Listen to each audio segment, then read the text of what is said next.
How's it going? This is Syx String. Starlight Ironhoof. Strain. And Zeta Prime. And this is Elements of Harmony.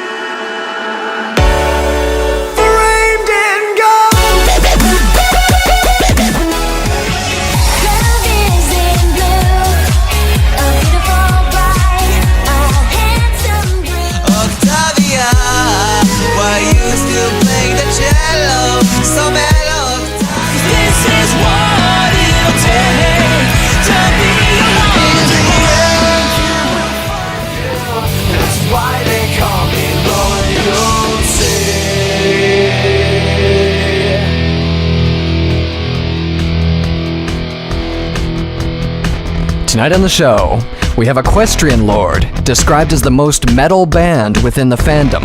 Equestrian Lord consists of three awesomely talented bronies from Studio B territory near Vancouver, British Columbia. They are one of the very few actual bands within the fandom, and amazingly talented at that. The three members of Equestrian Lord join us here tonight. Hello, Equestrian Lord. Hello. Hello. Howdy. Hey, so we actually have... I need to hijack quickly, okay? What? Because there is something that started on this show, has perpetuated across multiple podcasts that I've been on, that Cyril the Wolf has been on. I'm sure that you, Equestrian Lord, are familiar with Cyril the Wolf, correct? Who's that guy? Yeah, exactly. Yeah, who's he? I don't know what you're talking about. Well, so you guys have collaborated with him. I'm correct in saying that, right? Yes. The Academy wasn't just something I dreamed about. I sure hope not. I spent like a month mixing that thing. You guys just put his name in the title for YouTube views. So you're really familiar with how his voice sounds. I live to find where I belong. Well, these people on this show and other podcasts and everyone that Cyril and I have been in a Skype chat with say that they can't tell mine and Cyril's voice apart. You guys are, you have not been indoctrinated into this. What are your opinions on that? We need to settle this score now. Actually, now that you mention it, you actually do kind of sound like him. Oh my god! Dang it! That backfired. You lose! Yes! Okay, honestly though, I don't really hear it. I mean, I was only in like 2 Skype calls with the dude, but I don't hear it. I just listened to the interview you guys did with him today, and now that you mention it, yeah, you kind of do sound like him. Okay, well, that backfired. Okay. That's right, Tim. Sorry. You can't hijack. Yay! Okay. You can't hide from who you are. You are Cyril 2.0. Back on to topic, since we have a guest here. We have 3 members of Equestrian Lord here, which currently is all the members, but they did have a previous member. We have Razor Tongue. Yeah! Who is the lead vocals for the band. He also does guitar and pretty much everything else, including producing the tracks and all that wonderful jazz. Programming the drums. Yeah, programming drums. Yes. We have Steel Strings. Hey, what's up? He's a very quiet person who likes to drink beer, and he plays guitar. That's what life's about. Yeah. And we also have Midnight Melody, who is also known as Cassie or Eminem, and she plays bass. How's it going? Good. So, welcome to Elements of Harmony, everybody. Well, thanks for having us. Not a problem. And just for those that don't know, Equestrian Lord is an awesomely metal band that started just under a year ago, I guess, would be fair to say. Yeah, February 2013. Yeah, about a year. Yep. And, yeah, you guys have just kind of, for the people that are in the know that you guys are amazingly metal and pretty awesome, but you've only managed to gain about 600 subscribers or so far on the YouTubes. So just give us a quick background. Where does Equestrian Lord come from? How did you guys meet? All that kind of stuff. Well, I've been into heavy metal music since I was in grade 6. The first band that I ever got into was AC/DC, and surprisingly, it their albums that I actually got into. It was actually a movie that they did, It was a movie from the 1980s called Maximum Overdrive. Oh, I love that Anyone movie. ever heard of that movie? Yes. Yeah, it's this really stupid movie directed by Stephen King where these trucks come to life and start killing people. But I still need to see it. That sounds great. but AC/DC did the soundtrack for it, and I picked up the soundtrack and I fell in love with it. And I've been into heavy metal ever since. But I didn't start watching My Little Pony until I think it was my first year of college, or the summer right before I went into college. So I kind of never really put two and two together until I started going to college, and I was like, oh, wouldn't that be kind of silly, you know, having a metal band that sings about ponies? Oh, wouldn't that be so silly and stupid? And then I heard the song "Fight for the Crystal Empire" by Cyril the Wolf and Bronyfied, and I was like, you can actually do that? So Oh, it's such a beautiful song. I know it's so amazing. It's way better than anything we've ever done, I personally think. Anyway, We'll touch on that. yeah. So anyway, I was kind of like, okay, I gotta try putting a song together, and first I think I first approached Merlin, who was the only other Brony in my class, and I was like, hey, I'm thinking of starting a pony power metal band. Would you be interested in joining? And he said sure. And then I approached Diego Steel Strings here, and I don't think I even told him about the pony thing until after we did the first song, which was Discord's Lament. So we worked on that song, and that was actually a song we worked on as like a project for school. And after it was done, I was like, "Oh, by the way, this is based on a character from My Little Pony. Are you okay with that?" And he went, "Yeah, sure." So we've pretty much been doing. We've been recording one song at a time, basically taking a month to maybe 2 months, 2 months tops, recording one song at a time, releasing them on YouTube, and then we just recently got the mastered CD done. So we're hoping to release that sometime in the next coming months. Referring, So, of course, yeah. to your new album. Yes, it's called Revenge of the Herd. Ooh. Yes. I have a quick question. Yes? This is for Steel Strings. You said you didn't tell him until after the first song that this was about ponies. How do you feel about it now? Oh, now it's quite different. But I gotta say, because at first I remember when Eric showed me the lyrics. Because we talk about making the song and all this.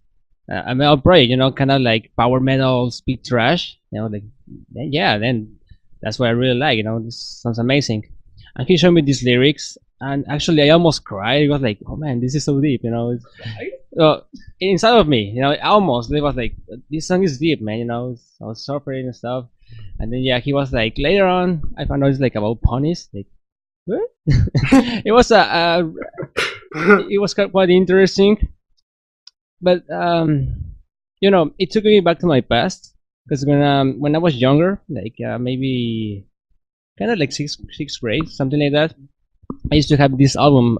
It's a Mexican band called Liquids, and they had this song I really like called "The Race of the Six Ponies."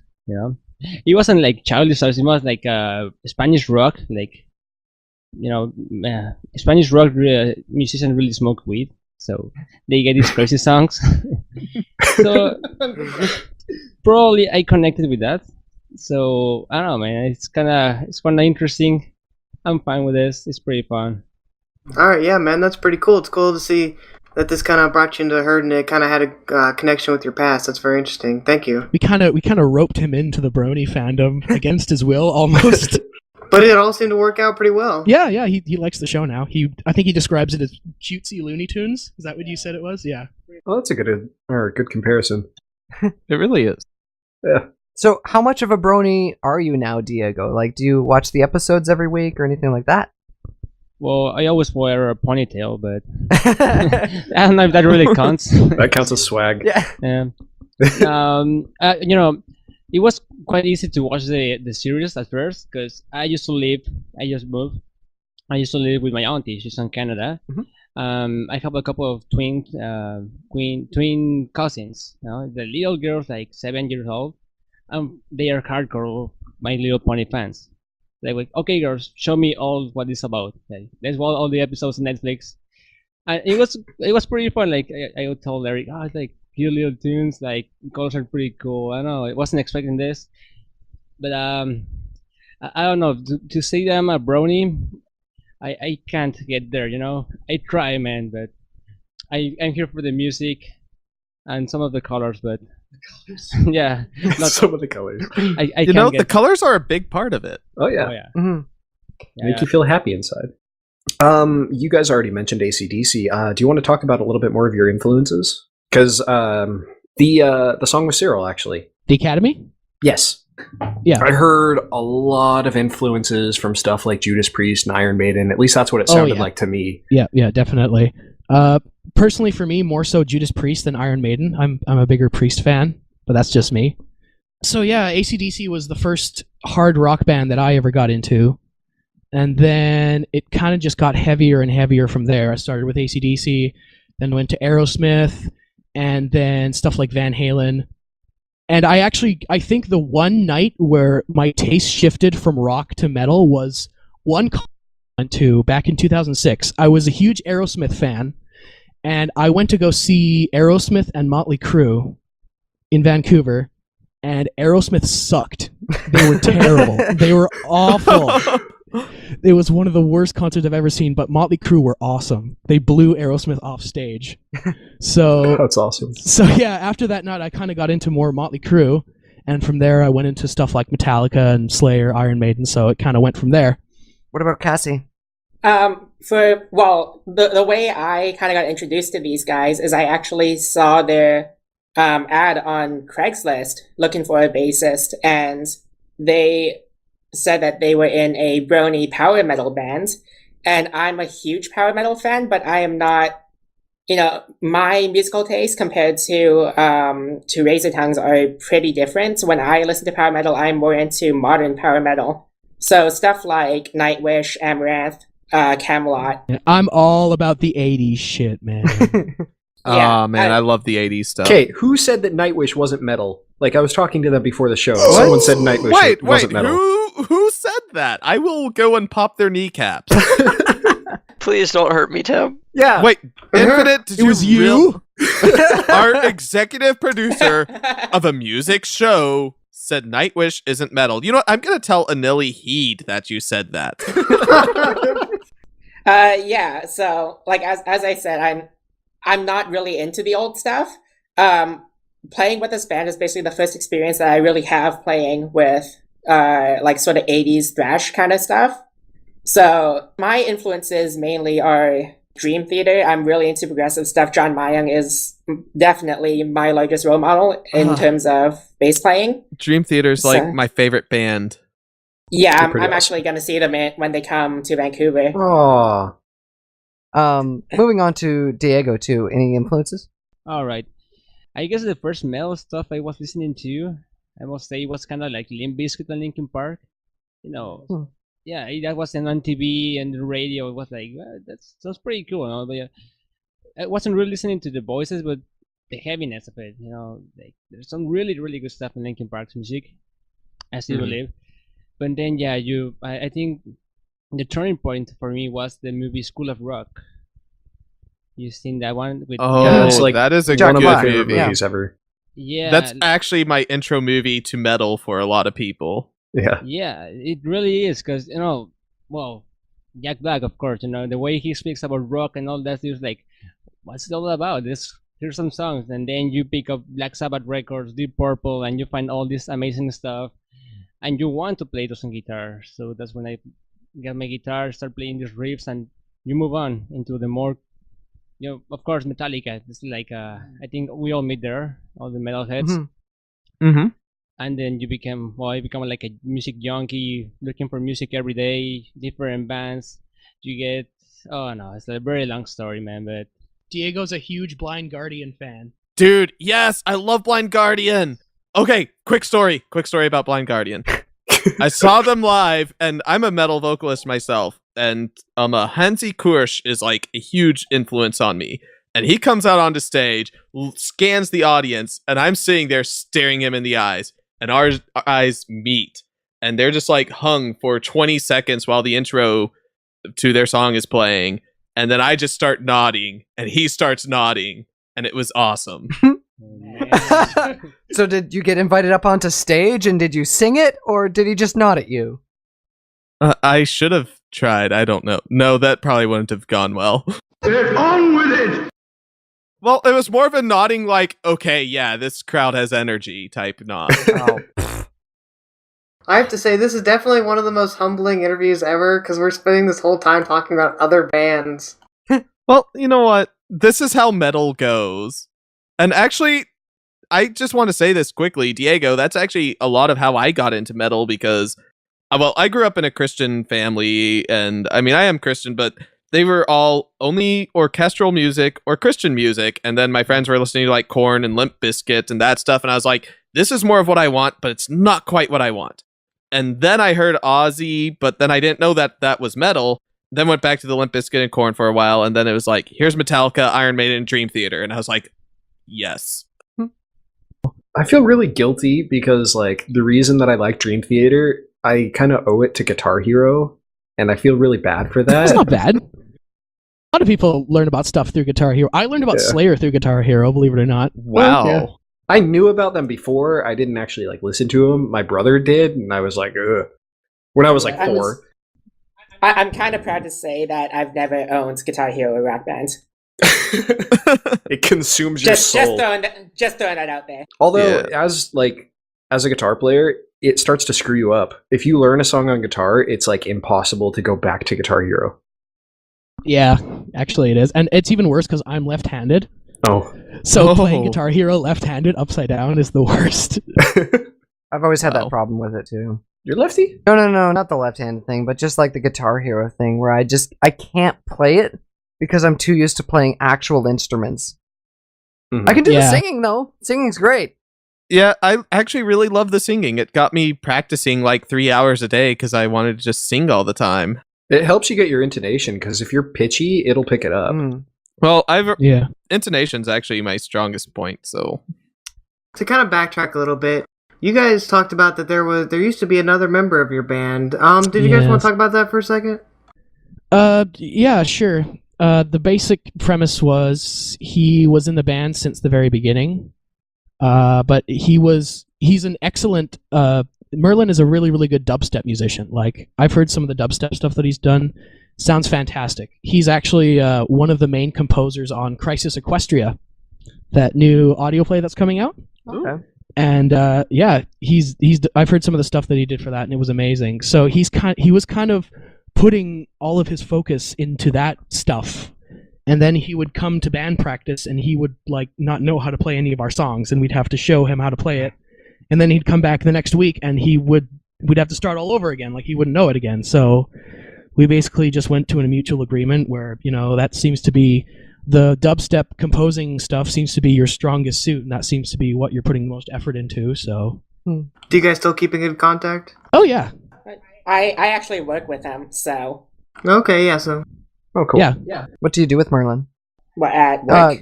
You like actually physically work with them? Yeah, they work at the same place. Oh, okay. Oh.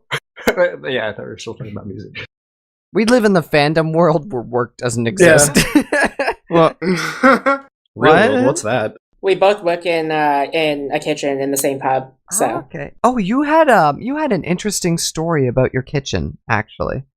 Not your kitchen at home, but your kitchen at work. Yeah. It was like a week after I started working there, and I was a brony at that point, but I wasn't like I didn't follow conventions. I still don't really follow conventions all that much, so I had no idea that BronyCon was happening, and I have like a lot of pony gear and stuff. I always wear pony t-shirts. Yeah, she has like 30 pony shirts. It's ridiculous. Oh, wow. I think I literally wear more pony shirts than I do actual shirts. But yeah, so basically I walked into work wearing, I think it was like a Pinkie Pie shirt, and everyone else there, like all the customers, everyone was like, dressed up in either, t-shirts or complete, like some were dressed up as in complete furs and stuff like that.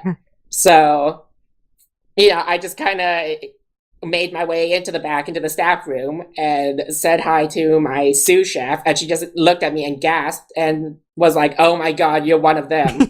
and then she told me that I lost points with her. Oh, So no. You lose points. No. yeah, That ain't fair. yeah. So and mean. she still bugs me about it. So. And she always tells me that looking at me, like knowing that I'm like this huge My Little Pony fan, she would never ever guess that I played in like a metal band. Or a pony metal band. Well, there you go. Okay. Just to shows that metal and bronies are normal people too. Okay, you know what? The Yeah. two most metal mythical creatures are dragons and unicorns. Both are in the show. That's actually one of the main draws for me for the show, is that the setting of the show is just perfect for power metal lyrics. It is. Like, perfect. Right? More metal than a Leviathan. I actually that was one of the things that also drew me to the show, and I noticed that the early fandom, January 2011, most people I talked to that were bronies and watching the show were into power metal. Yeah, exactly, right? And it's the perfect setting. Unicorns, Pegasus, dragons, manticores. Yeah, because power metal is usually all about, slay the dragon and rescue the princess. Yep. So it's kind of just a natural transition, It really is. And how a lot of people in the fandom want to actually slay the dragon. Yeah. Poor Spike. Poor Spike. He's just a baby Oh, wait, dragon. you guys are talking about Spike? I love Spike. Really? He's way better as a dog, though, right? No. Seriously, he was so Why adorable does as a dog, everyone and he hate was. Spike so much? I'm pretty neutral on Spike. Yeah, I like him so much, I wrote a song about him. I did notice when you were trying to do a Cyril impersonation earlier, you were singing his song about Spike. That's about Spike? The Somewhere I Belong? Yeah. Yeah. Oh, I didn't know that. Yeah, it's about Spike. You can easily tell which one of ours is about Spike because it has dragon in the title. Yeah. To go to something that has absolutely nothing to do with dragons or unicorns, we're going to take a quick break and go to one of Equestrian Lord's songs, Changeling Swarm / Chrysalis. You're listening to Elements of Harmony on Everfree.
Alright, so that was Changeling Swarm / Chrysalis from our guest today, Equestrian Lord. And actually, that song reminded me that there's one thing I noticed that is really interesting in some of the tracks that you guys do, is that you do some play with soundscapes, especially at the beginning of Changeling Swarm. And it was something that really struck me as being super unique and very well done. And I was just wondering if is there any kind of specific inspiration that went into that, or is there is there any influences that influence that, or is anything interesting revolving around that, or the production of the effect at the beginning of Changeling Swarm at all? Well, first of all, that was Merlin. Oh wow, the guy that's no longer around, and we're not interviewing. Okay, great. yeah, great, right?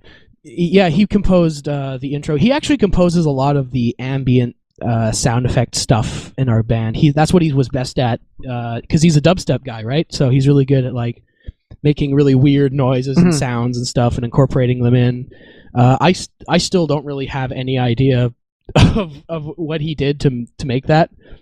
I'm actually kind of teaching myself how to do ambient noises and stuff to kind of fill in the void that he left. But as far as that goes, I was actually he was composing right before he left. He was composing something for our new song that we're working on, which isn't pony related. It's a song based on a movie I used to watch all the time called The Thief and the Cobbler. I was standing right behind him as he made this intro, and it was basically just going into Logic Pro, going through all the different loops and stuff that they have available, and this new song we're writing is very Middle Eastern based, so there's a lot of like sitar stuff and like Middle Eastern scales. So I was like, you gotta find some kind of sitar sound effect or something. So he just kind of browsed through all the little loops and stuff that were available. We found something that sounded kind of like a sitar, not really, kind of, sorta, and he just kind of looped it, and he went in and found what sounds like some Middle Eastern guy going and just kind of mixed that into. Don't know where he got that from, but still not sure where he got that from. But so it's in regards to that, it's pretty much just finding clips or little audio clips of sound effects that you want and just kind of incorporating them in until you have kind of a beat or something like that. Yeah. The soundscape thing is really cool because in that song, it really gives you, or it really sets the mood.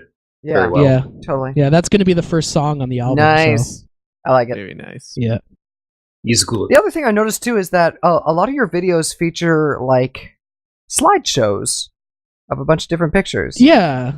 Well, it kind of just started out because the very first video that we posted was Discord's Lament, and that was just a still image of our logo, if you want to call it that. And so it was just 8 minutes of just staring at our logo, and I was like, wow, that's really boring. The next song that we posted was Canterlot's Fall, which is over 10 minutes long, and I was like, okay, people aren't gonna want to just stare at our logo for 10 whole minutes while listening to the song. Let's find some pictures or something. So I just went on DeviantArt and tried looking at some cool pony pictures and just kind of incorporated them in, kind of had them so that they changed every couple minutes.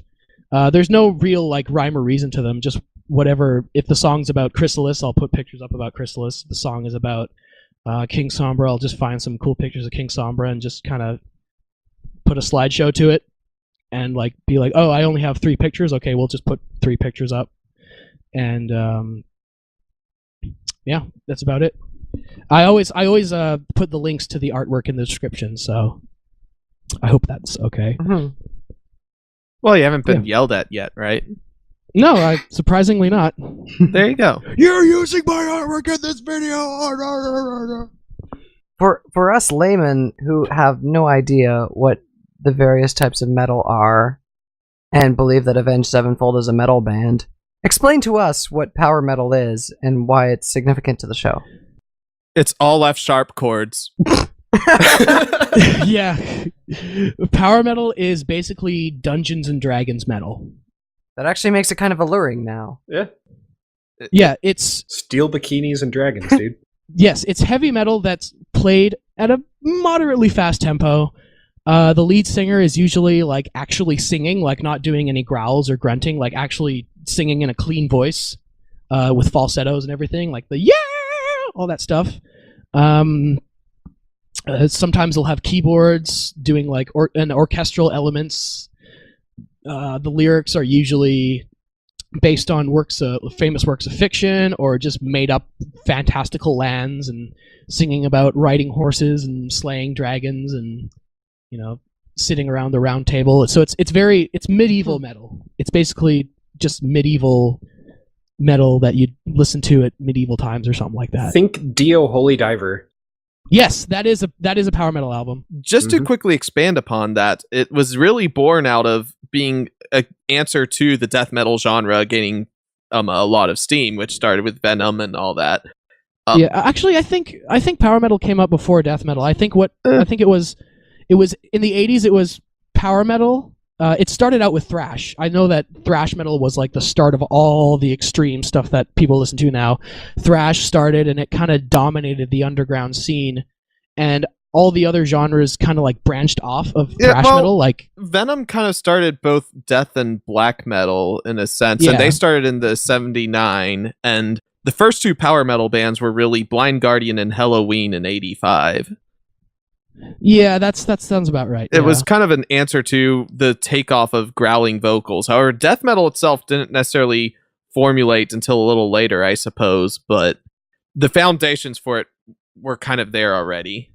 Okay, so speaking of singing really high with power metal and all that, Cyril sings really high. So how was collaborating with him? Oh, it was great. I thought it was going to be like a huge hassle because I'd never collaborated with anyone online before, but it was. I actually probably made it a little bit more complicated than it needed to be because I sent him each individual instrument as an MP3 when I could have just sent him just an instrumental version of the whole song. But yeah, it was awesome. It was pretty much overkill. So I just talked to him over Facebook. I think this was after I'd introduced him to the band and showed him Canterlot's Fall. So he was really down to do a song with us. And I sent him the stuff over Dropbox, and he came back, I think, just a couple days later. It all sounded great, so I mixed it in. And yeah, really? And also something really funny, actually. When he sent me back the folder with all of his vocal takes, there was one MP3 where he sings the chorus in like this extremely high falsetto. I don't even know if you can really hear it in the song. It's mixed in, like kind of buried in the mix, but there's one part where he sings the chorus like with this crazy falsetto, and the MP3 was labeled "Cyril cuts his balls off." That sounds like Cyril. Yep. I have to say, that's too, great. in asking Cyril about you guys before the interview, he said that you guys have a great guitarist, which, from what I understand, is both you and Diego. It kind of changes between me and Diego and Merlin when he was in the band. And he also said that you, Razor, have an amazingly high range. Oh, thank you. What is your range, actually? Like, do you know note to note? No idea. I can sing high, and that's about all I know. I've never taken any vocal lessons at all. Okay. Nothing. Like, I think Hey. the most I've ever gotten is back when I took guitar lessons. My guitar teacher showed me a couple pointers, but that's about it. The classical musician in me says you should take vocal lessons, but the part of me that loves Dio says keep doing what you're doing. Yeah. Yeah. Well, it's kind of like Feather. Yeah. Well, Yeah. and honestly, a vocal teacher, like, it's great to start out with a vocal teacher because they teach you that accuracy and stuff like that, but then you kind of mold your sound and the way that you intonate the notes, and that makes your voice your own. You kind of end up doing that later, and it's almost the job of a vocal teacher to break that down and give you like the most basic level of voice that you can have. Yeah. And then like you build off of that, but they want to start you out with good habits. So if you start already with habits, I don't know if they'd actually like let you keep those, or if like the exercises that you do, you might start losing them. Mm-hmm. Yeah. I don't know. Because sometimes I do know that I'm doing the technique wrong because it hurts sometimes. Like when I'm in rehearsals, I'll have to sing extra loud to hear myself over the PA, and that's not good because it actually does physically hurt. So it's kind of on and off when it comes to the technique. It's kind of either I do it right or I do it wrong. I remember when I saw you guys on Facebook, one of your influences was actually marked as Cyril. So when you guys started talking to each other about a collab, just how did that feel to be collaborating with one of the musicians that you were listening to early on in the fandom? Euphoria. Did you guys geek out? Oh yeah, definitely. I did, at least. Cassie wasn't in the band yet, so I don't know about her. She was probably cooking somewhere. Yeah. Like I definitely I'd love to meet him someday, and I've heard the song. Obviously, I've never talked to him personally, but I know that he's like a bass player too, right? Yep. So I'd love to have like a bass off with him or something. Totally. He's a really good bass player. Yep. What's it like to write as a band versus writing solo? Well, the thing is how we would normally do it is one of us would kind of come up with a riff, like maybe Steel Strings would have like this cool riff or something that he's been working on, and then he'd bring that to rehearsal, and then he just kind of played that, and we get him to play it on like a bit of a loop or something, and then I try to write my part to it and see if we can kind of get a good jam out of it. And then usually Raisin Tongue would have like some lyrics already kind of archived and always writing lyrics. Yeah, exactly. So maybe he would have something that he could fit to that sort of vibe that the song has. So, and it kind of, everything kind of comes naturally. I've been playing a lot of catch up since I'm pretty new to the band. I've been learning a lot of some of the songs that they have already written. But we do have a couple projects going where I'm actually playing bass in. So she's the best musician in this whole band, by the way, by a long shot. She's the best musician out of all three of us. Yeah, something I think is really cool is that she has two sister princess basses. She has two 6-string basses. One of them is black, one of them is white, and she has a Luna cutie mark sticker and a Celestia cutie mark sticker on each of them. And she That's awesome. she calls one Luna and the other one Celestia. Nice. That's pretty cool. That's really awesome. That just makes your band all the more cooler. Have you guys ever performed live before together? Unfortunately, no. We have not done a single live show yet because we don't have a drummer. You don't need one. They can be programmed. You need a mini fridge with your drum machine sitting on it. Why do you keep going back to the fridge? Is that like a meme or something? No, it's because that's the best part of any band. Syx is trying to make something a meme before he leaves forever. It's because secretly I am a mini fridge. The mini fridge does keep your beer cold. Yes. So yeah, we've been thinking about just playing a couple shows with just a drum machine because that's how we rehearse right now. Is I just have the MP3s, just the drum tracks as an MP3 on my iPod, and we just plug it into the PA and just jam along to that. So we're thinking if worse comes to worse and we can't find a drummer in time for, say, the summer 2014, we'll just say screw it and just start playing some shows with a drum machine. I'll be down with that. On that note, we are going to go ahead and listen to some of the excellent drum machine work in Canterlot's Fall by Equestrian Lord here on Elements of Harmony on Everfree Network.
That was Equestrian Lord with Canterlot's Fall.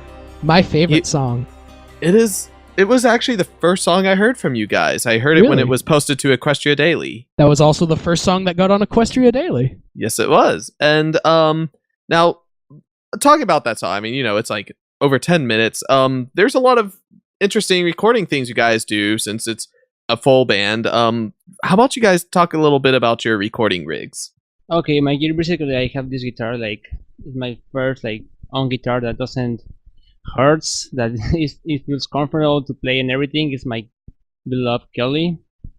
Maybe you've seen it, at least, I haven't uploaded any pictures, but I used to put that picture as my cutie mark, actually. So I really like the guitar. I know I may have some problems with the Jackson company, so maybe I won't be using that picture. But pretty much I just use a guitar. I like playing in drop B, which is kind of low, but you can play a lot of the really heavy chords when you need to, and play like very trashy ones. Yeah, it's like a very versatile way to play.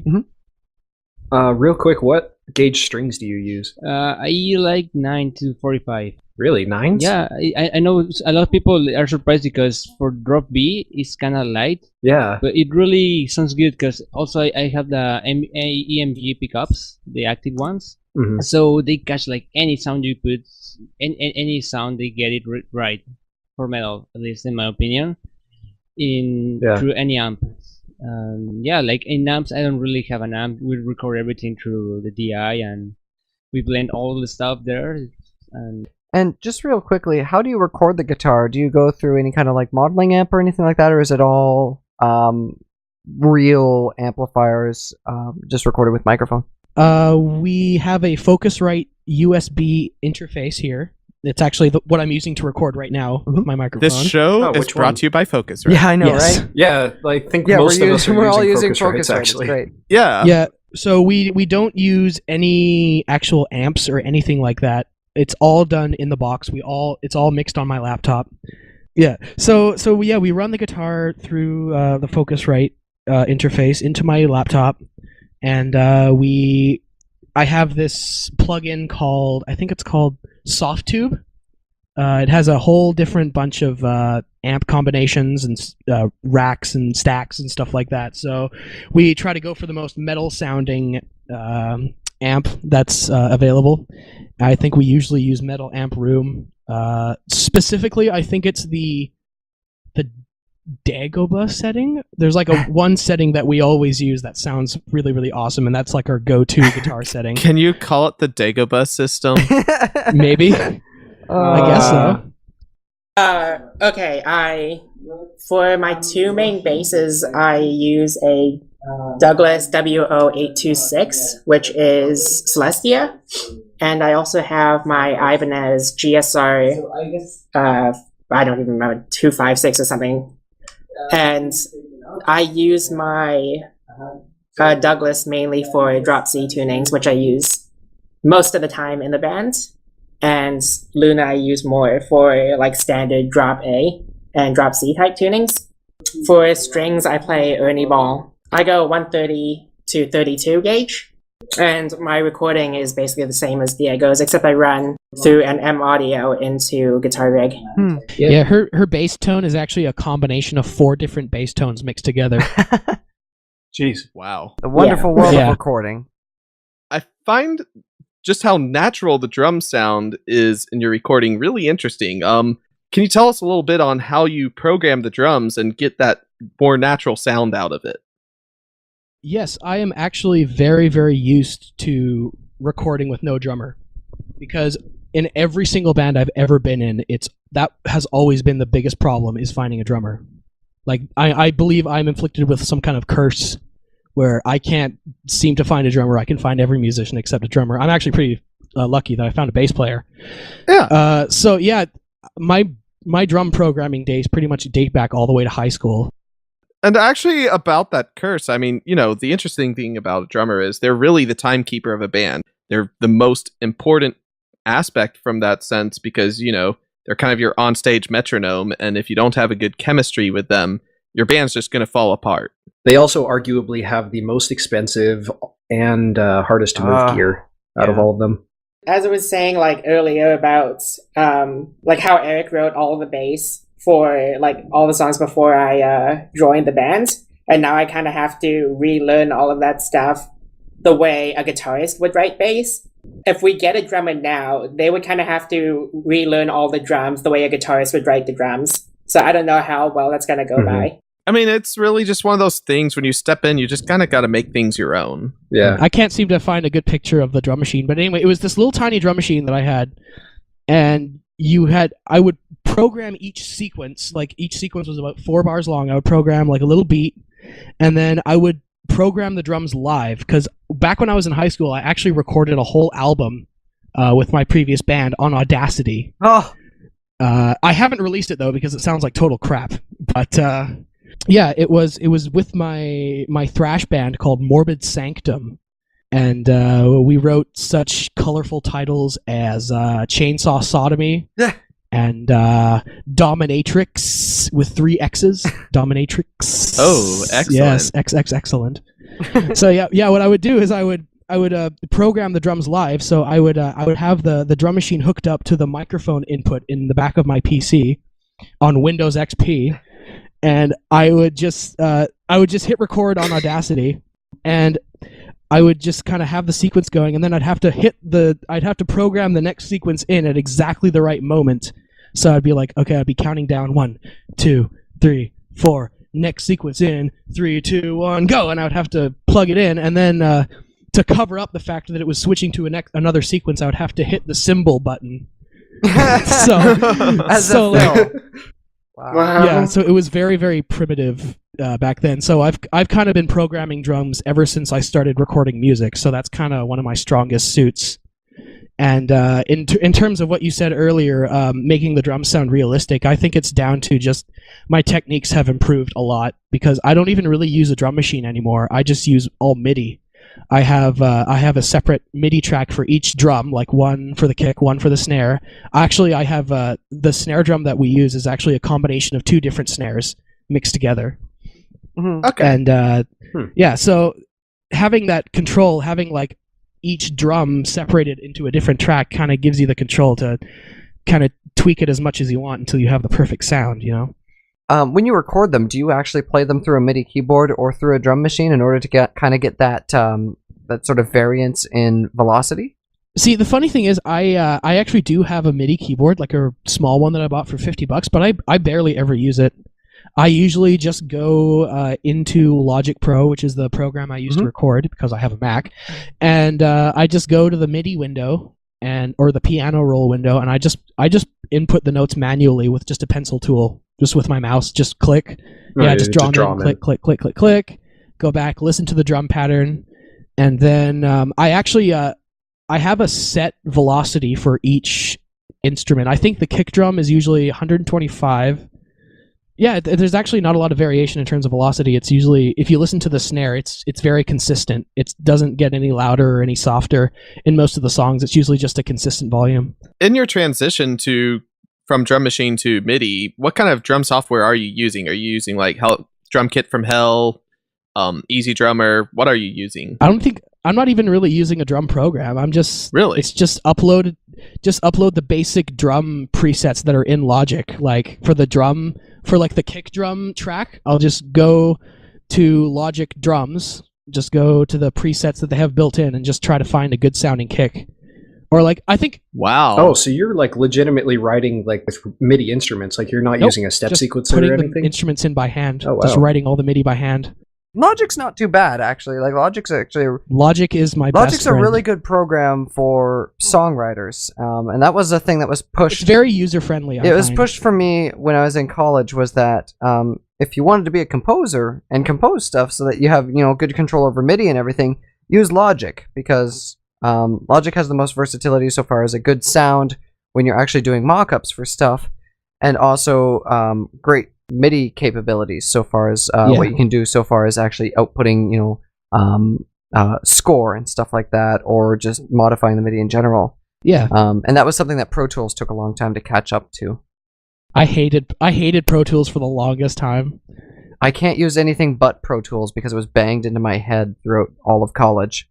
When you guys actually write with drums, like, if a real drummer was to try to pick this up and learn it, would they need 6 arms? Or do you actually, do you write it from the standpoint that you're like, someone might actually be playing this, so you don't, like, hit, I don't know, like, you don't have, like, 3 kick drums hitting at the same time, or you don't have, like, a hi-hat, a tom, and the snare hitting at the exact same time?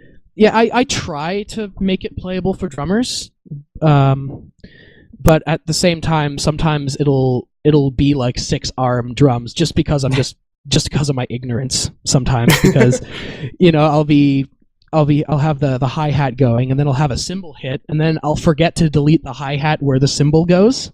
So you'll have a cymbal and a hi-hat playing at the same time, which is impossible unless you're Goro. So thank you guys so much for joining us on the show tonight. It was fantastic having you and discussing all the metal bands that you guys listen to. Thanks a lot. It was a blast. It was definitely a blast. So just to recap, we did have Razor Tongue on tonight. Razor Tongue, thank you. Yeah! Steel Strings. Oh yeah. And Midnight Melody. Thanks a lot for having us. Thanks for being here, guys. And just before we go into the end of the episode here, we just kind of had a solemn moment to share, and Syx String is going to be leaving us. So, Syx String. Yes, indeed. Do you have any final words? I love you all. I'm sorry. Never forget me. And what are you off doing? I am, in fact, a Mormon. Oh, God. What? Yeah. Run, everybody. Hide your kids. Like that Trey Parker and Matt Stone musical? In a way. Yeah, so anyway, I'm going to be doing that for 2 years. I am leaving on February 12th, so at the time of this airing, I will no longer be with you. So, we've got a replacement. Aw. Snow Blitz, a.k.a. Snowy Bee. Say hi, Snow Blitz. Hello. Hey, Snowy Bee. What's up, bro? What up, Snowy Bee? Why did you call me that name? I'm not a rapper. Yeah. So, Snow, tell us a little bit about yourself and your musical background. Well, I was introduced in music when I was very, very young, like, about 5 years old. My father's side of the family really loves music, and a lot of acoustic and rock was in my father's side of the family, so they did a lot of that. And I was also in chorus in kindergarten. Apparently, the music teacher really liked my voice for some odd reason, and I got up my first solo in kindergarten. Who knew? But I also played the clarinet for 9 years as well, and that improved my voice as well, because I heard that clarinet somehow massages your throat. Interesting. And increases the vocals cords. Yeah, go figure. So, we've known about this happening for quite a while. And so, what have you been doing for the show so far? Alright, I draw stuff for the newsletter. I've been drawing the guests for about, like, a couple of weeks now, so I don't know, unless you like traditional art or something. He also did the entire hosts, all the hosts. Yes, I even also created LSD Larsis that we all make fun of. Oh, my. Okay, so stay tuned next week. Until then, check out Everfree Network this weekend. We have Eastern Sounds on Saturday at 1 o'clock p.m., Mixology with DJ One Trick, 6 p.m., and Michelle Krieber with Saturday Night Songs at 9 p.m., all Central. And on Sunday, we have the Blue Screen Bronies at 7 p.m. and Pega Sisters Live at 9 p.m. Until next time, this is Starlight Ironhoof, Syx String, Zeta Prime, Snowblitz, and Forest Rain signing off.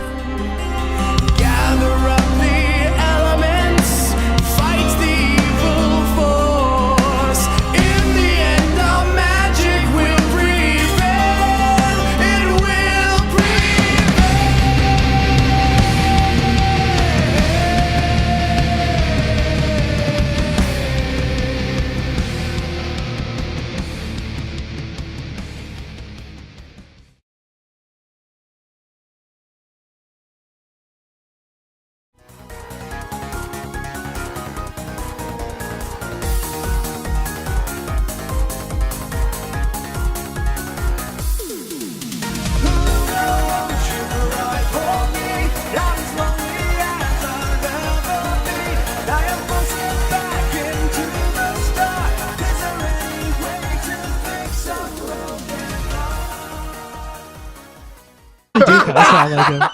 Oh my god! Dang it! That backfired. You lose! Yes! Okay, honestly though, I don't really hear it. I mean, I was only in like 2 Skype calls with the dude, but I don't hear it. I just listened to the interview you guys did with him today, and now that you mention it, yeah, you kind of do sound like him. Okay, well, that backfired. Okay. That's right, Tim. Sorry. You can't hijack. Yay! Okay. You can't hide from who you are. You are Cyril 2.0. Back on to topic, since we have a guest here. We have 3 members of Equestrian Lord here, which currently is all the members, but they did have a previous member. We have Razor Tongue. Yeah! Who is the lead vocals for the band. He also does guitar and pretty much everything else, including producing the tracks and all that wonderful jazz. Programming the drums. Yeah, programming drums. Yes. We have Steel Strings. Hey, what's up? He's a very quiet person who likes to drink beer, and he plays guitar. That's what life's about.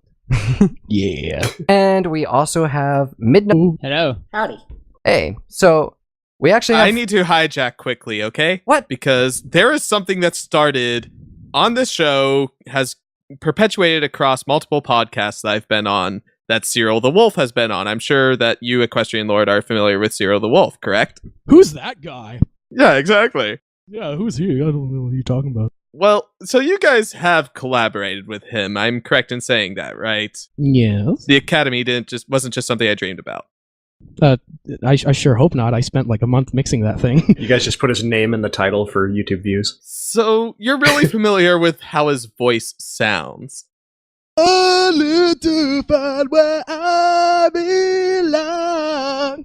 Well, these people on this show and other podcasts and everyone that Cyril and I have been in a Skype chat with say that they can't tell mine and Cyril's voice apart. You guys are, you have not been indoctrinated into this. What are your opinions on that? We need to settle this score now. Actually, now that you mention it, anyone ever heard of that movie? Yes. Yeah, it's this really stupid movie directed by Stephen King where these trucks come to life and start killing people. But I still need to see it. That sounds great. But AC/DC did the soundtrack for it, and I picked up the soundtrack and I fell in love with it. And I've been into heavy metal ever since. But I didn't start watching My Little Pony until I think it was my first year of college, or the summer right before I went into college. So I kind of never really put 2 and 2 together until I started going to college, and I was like, oh, wouldn't that be kind of silly, having a metal band that sings about ponies? Oh, wouldn't that be so silly and stupid? And then I heard the song Fight for the Crystal Empire by Cyril the Wolf and Bronyfied, and I was like, you can actually do that? So, oh, it's such a beautiful song. I know, it's so amazing. It's way better than anything we've ever done, I personally think. Anyway, we'll touch on that. Yeah. So anyway, I was kind of like, okay, I gotta try putting a song together, and first I think I first approached Night Melody, who is also known as Cassie or Eminem, and she plays bass. How's it going? Good. So, welcome to Elements of Harmony, everybody. Well, thanks for having us. Not a problem. And just for those that don't know, Equestrian Lord is an awesomely metal band that started just under a year ago, I guess, would be fair to say. Yeah, February 2013. Yeah, about a year. Yep. And yeah, you guys have just kind of, for the people that are in the know that you guys are amazingly metal and pretty awesome, but you've only managed to gain about 600 subscribers or so far on the YouTubes. So just give us a quick background. Where does Equestrian Lord come from? How did you guys meet? All that kind of stuff. Well, I've been into heavy metal music since I was in grade 6. The first band that I ever got into was AC/DC. And surprisingly, it their albums that I actually got into. It was actually a movie that they did. It was a movie from the 1980s called Maximum Overdrive. Oh, I love it.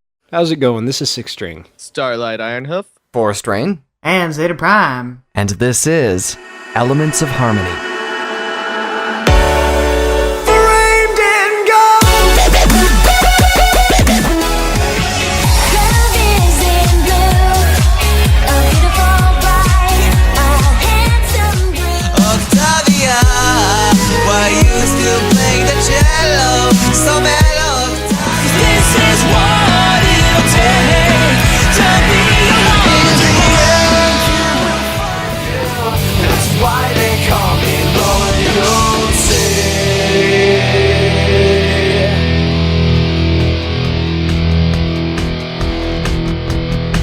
Tonight on the show, we have Equestrian Lord, described as the most metal band within the fandom. Equestrian Lord consists of 3 awesomely talented bronies from Studio B territory near Vancouver, British Columbia. They are one of the very few actual bands within the fandom, and amazingly talented at that. The 3 members of Equestrian Lord join us here tonight. Hello, Equestrian Lord. Hello.